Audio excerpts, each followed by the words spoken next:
Thank you for joining this video tutorial on how to use the ListerMobile content software program. I'm going to quickly show you how to use the program as well as give you some hints. So how do we download the app? Go to the App Store, type in ListerMobile, do not put any spaces between the two words. It's one word only, and then click on Open and download the app. If you have an iPad or iPad mini, I've shown a screenshot here, you need to indicate iPhone only. Once you have the app downloaded, it will show as displayed. In this case, I'm showing my iPhone 6. Once you open the app, this is the main screen. Let's set up your username and password. Let's click on Settings.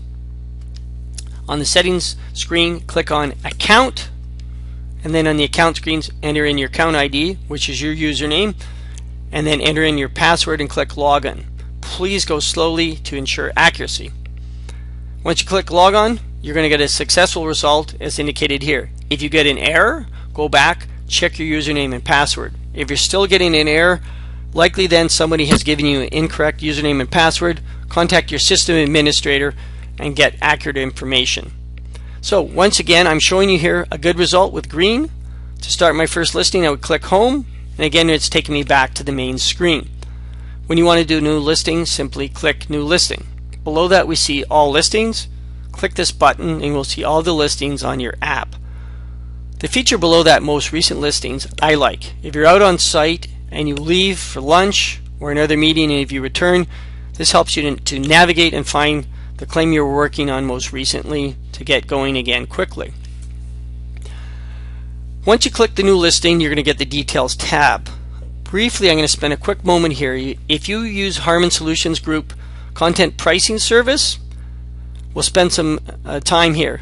If you're going to send it to Fast Track, and I'm going to caution you, Fast Track is intended for claims with 30 items or less. So you're out on site, you're going to have a good idea on how many items you're dealing with. So again, if it's under 30 items, use Fast Track. Click the green radio button as indicated on the right, then enter your email and cell phone number. Please make this accurate, as Code Blue may need to call you out on site. So the email and cell phone needs to be where you are, where they can contact you to ask you for extra information to ensure accurate pricing, and they'll get it to you hopefully within 30 minutes. So once you've entered in the detailed information in Fast Track, you would put in the reference number. This should be the claim number of the client. You should type in the name. In this case, I've put the insured, who is Bob Morton. Below that is description. I put in content listing. You can use any name you like to describe this. You could call it the type of loss if it's a fire loss.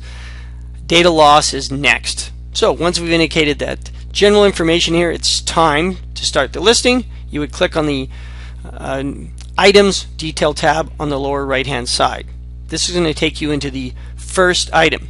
You see in the top we're in item number 1. The system will generate these numbers automatically for you. The first field is quantity. The default is set for a quantity of 1. Below that is description. In this example, I put in phone. Users of the program find that they will put really short descriptions here. The photographs are attached directly to this item, so you don't need a lengthy description. For more lengthy descriptions that will help with the price, put that below in the model.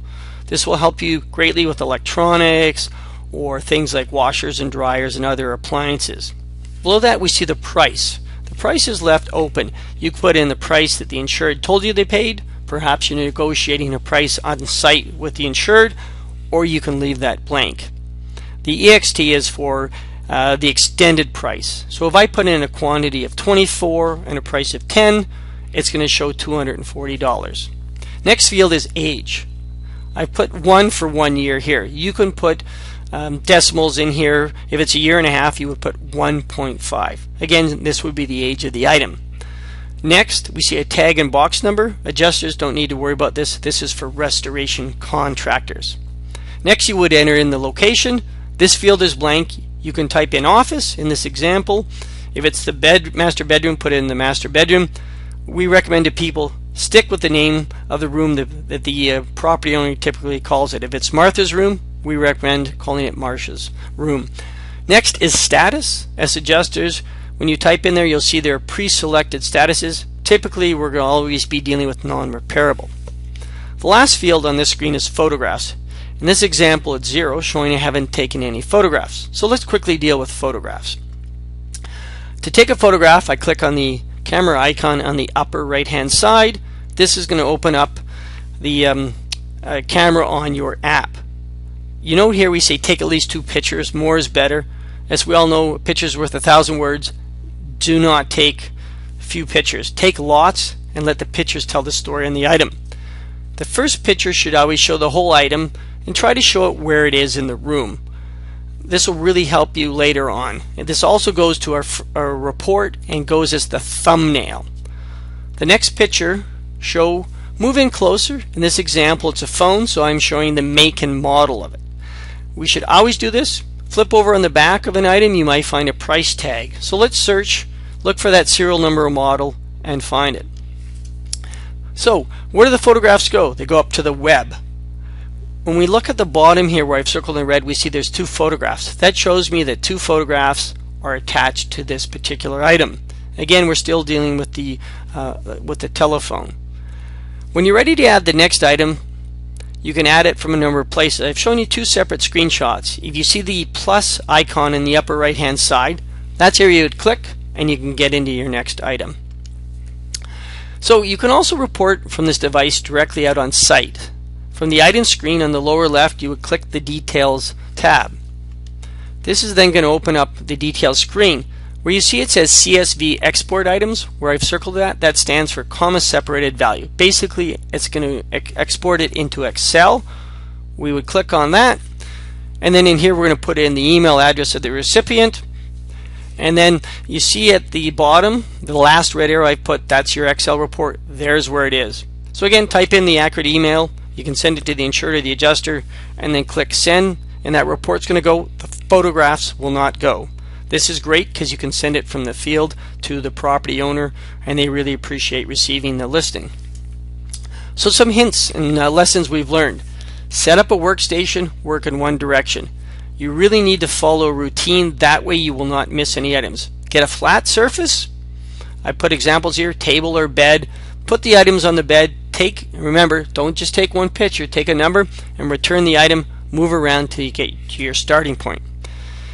Quick add in here, do the biggest item first. You'd be surprised how often users put it on the bed, walk out, and they forget to do the bed. Multiple items, we always deal with those, the sock drawer. In this example, let's deal with the tools. I'd pull out 25 screwdrivers, I'd lay them down on my flat surface, I would start on the left side, move in close, take four or five pictures in total, get 4 or 5 items in each one, get close enough so I can see the make and model and really see are these quality or these cheaper brands. Next, short descriptions. Remember, the photograph's going to attach to the item. You don't need a long description, and you can use generic descriptions like camping supplies, and you could say put a quantity of 25 and then just take a bunch of pictures of the camping supplies. That's another way to speed up your listing. Again, quickly, I can't emphasize this, take the first picture of the whole item, subsequent pictures, a crack, the serial number. This first picture is going to show up as a thumbnail, so if it's a close-up picture of a crack, this is not going to be a good report that you're going to send to your clients. Next, work room by room. You don't want to miss items. If you jump around from room to room, people have done that in the past, you're going to miss out on items. As we know, when you lose power to your device, that's not good. So you can close other apps, work in airplane mode. I caution you if you're in airplane mode, if you drop your cell phone and it hits the deck and falls into the pool and you've been out there all day, everything's going to be lost. Battery pack is a great thing to have. I carry one around. And charge whenever you can. On your break, in your car, charge it at the lost location. You don't want to lose power, but if you got a backup, that's great. So a quick overview. Accuracy first, speed will come second. We find as you get better, if you used it more, usually after 2 or 3 listings, you can get your speed up. Another hint, let the restoration contractor remove all of those restorable items.